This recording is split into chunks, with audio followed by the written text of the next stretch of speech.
La pollution, elle augmente, alors elle est encore très faible au début, et puis elle augmente de plus en plus vite, et elle va continuer à augmenter, et un peu après 2030, elle devrait baisser. Et ça, c'est l'ordinateur qui est calculé que tel que ça fonctionne, ça devrait évoluer de cette façon. Et bien sûr, le plus gênant, c'est la population. En bleu sur le graphique, la population, bon, elle augmente, hein, on avait mesuré cette augmentation jusqu'en 70, et on mesure qu'elle va continuer à augmenter, et sous l'effet de la transition démographique, cette augmentation va ralentir. Sauf que ce qui interpelle, c'est qu'à partir de 2030, eh bien, la population baisse. Et si la population baisse, c'est manifestement qu'il y a un problème. Il y a quelque chose qui ne va pas. C'est pas seulement le vieillissement et la sortie de la transition démographique. C'est qu'il y a une catastrophe. Alors laquelle? On ne sait pas, en tout cas, une catastrophe liée à la baisse des ressources, puisqu'il y a, juste avant la baisse de la population, il y a une forte baisse des ressources.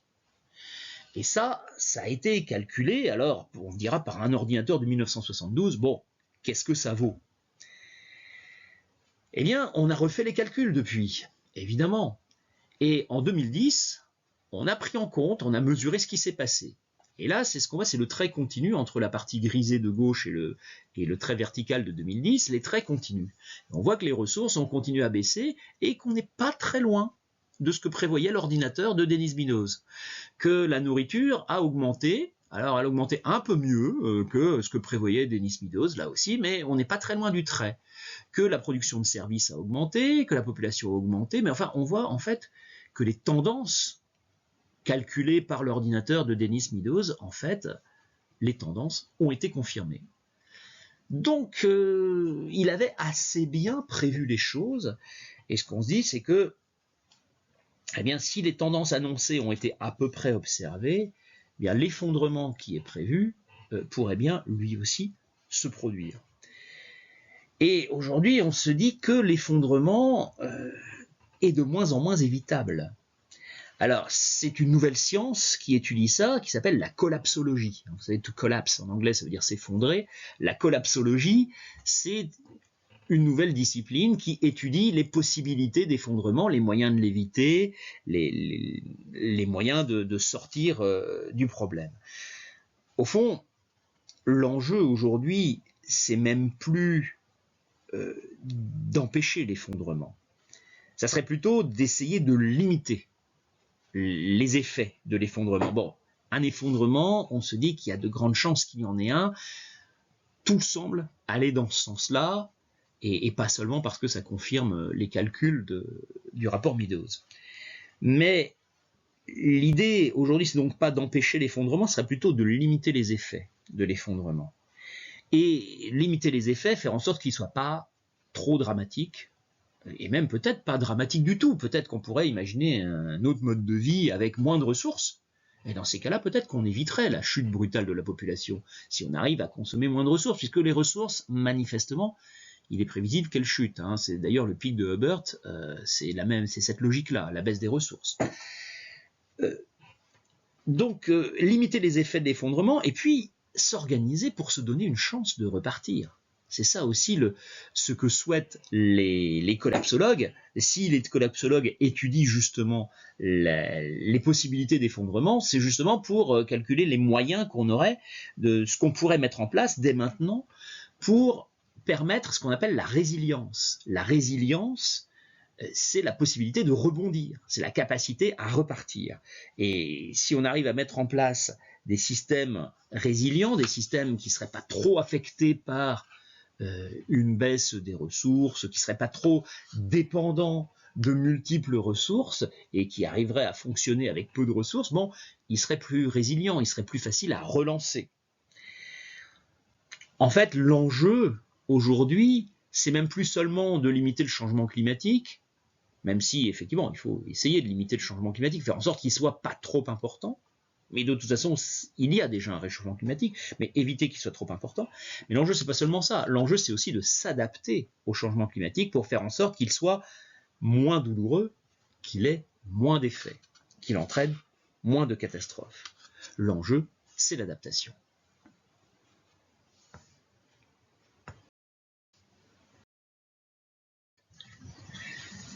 Donc si l'homme transforme son environnement, il le protège aussi.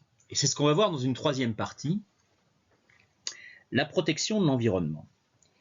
Cette protection de l'environnement, elle est assurée notamment par ce qu'on appelle la collectivité. La collectivité, en France, c'est l'État, mais dans certains pays, ça pourrait être plutôt les municipalités. En France aussi d'ailleurs, mais l'État est parfois moins central. Donc au lieu de parler de l'État en général, on va parler de la collectivité.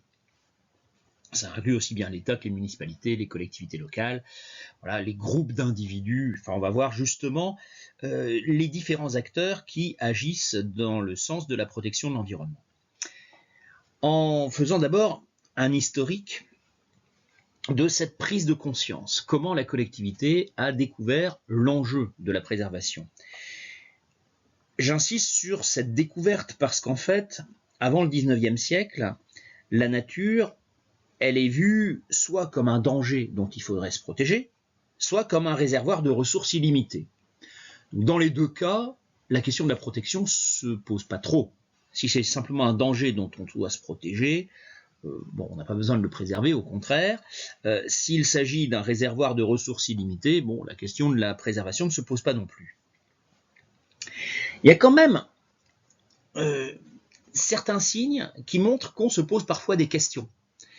Et le premier acte justement d'intervention de la collectivité dans le sens de la protection de l'environnement, c'est une ordonnance de Louis XIV en 1669. L'ordonnance sur les eaux et forêts de 1669. Et cette ordonnance, elle réglemente justement l'usage des eaux et des forêts en France, de façon à préserver les forêts.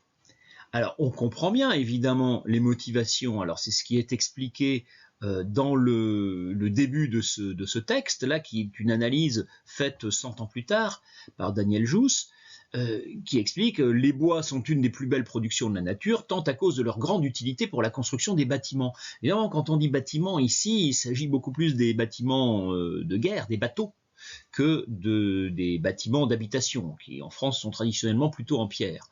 Mais grande utilité pour la construction des bâtiments que pour les différents besoins des hommes. Et on ajoute la conservation du gibier dans les forêts, le poisson dans les rivières, on sait que la forêt joue un rôle pour cela. On voit ici qu'il y a une prise de conscience du caractère systémique de la terre et de la nécessité de travailler ensemble à la fois sur la forêt, sur l'eau, sur la terre, sur les sols. Tout cela est lié. On sait bien qu'il y a des relations entre tous ces êtres vivants et que la dégradation de l'un peut entraîner la dégradation de l'autre. L'un et l'autre exigent pareillement toute l'attention du souverain, puisqu'ils sont une grande partie de la nourriture des hommes. Et on ajoute la chasse, la pêche, ça fournit un exercice, un amusement agréable. Évidemment, on est à l'époque où la chasse est réservée à la noblesse, où c'est le loisir noble par excellence, avant la Révolution française, et ça évoque déjà la multiplicité des acteurs qui agissent sur la forêt. Et donc Louis XIV a fait rédiger l'ordonnance d'août 1669 qui prévoit justement de préserver la forêt. C'est la première loi de protection de l'environnement dans le monde. Ce qui est intéressant, en particulier dans le commentaire qu'en fait ici Daniel Jousse 100 ans plus tard, c'est que cette action de l'État, c'est vraiment un événement fondateur. Il le dit dans le 3e paragraphe, il met l'accent sur le fait que ça ne se limite pas au domaine du roi. Il explique, pour pouvoir mieux réussir dans la conservation des bois du royaume, nos souverains ne se sont pas bornés uniquement à ceux de leur domaine, c'est-à-dire les forêts royales dont l'usage était réservé au roi et à la cour. Il ajoute, ils ont aussi porté leur attention sur ceux des ecclésiastiques, des communautés et même des particuliers, sur tous lesquels ils ont cru devoir exercer un droit de police en les assujettissant à certaines règles dans la coupe de leur bois afin de mieux conserver les espèces d'arbres qu'il y a dans ces forêts. C'est-à-dire que l'État intervient y compris dans la gestion de la propriété privée. C'est là évidemment une mise en cause du droit à la propriété, mais on est dans une monarchie absolue évidemment. Mais le souverain intervient sur la propriété privée, qui ne relève normalement pas de son activité, et c'est un signe d'une extension du rôle de l'État. L'État, non seulement s'occupe d'environnement, mais il a bien compris que, au fond, la préservation de l'environnement nécessitait d'intervenir sur la propriété privée et d'aller contre le droit traditionnel, le droit coutumier de propriété privée et de pleine jouissance de sa propriété privée. Ce principe est fondateur et sera confirmé en 1827 lorsque Charles X éditera le Code forestier. Le Code forestier, bon, c'est un peu l'ancêtre d'un code qui existe toujours, de l'ensemble des lois relatives aux eaux et forêts. Le Code forestier date de 1827 et justement il s'inspire de ces mêmes principes. Donc, avant même le 19e siècle, on voit que il y a parfois des prises de conscience ponctuelles, alors qui ne sont pas liées tellement à la volonté de préserver l'environnement lui-même.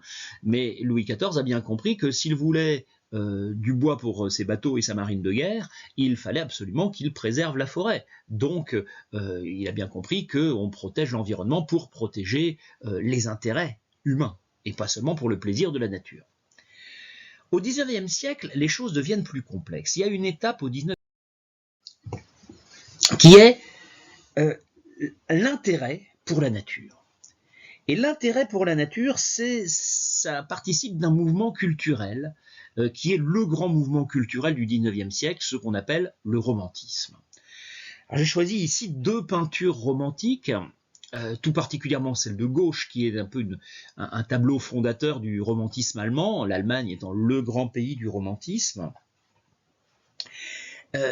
Une peinture romantique qui évoque justement la nature comme un espace que l'homme ne peut pas maîtriser. Un espace dont l'homme ne peut pas se rendre maître et possesseur. Au fond, le romantisme est un peu une sorte de réaction contre l'esprit trop rationaliste des Lumières et le cartésianisme.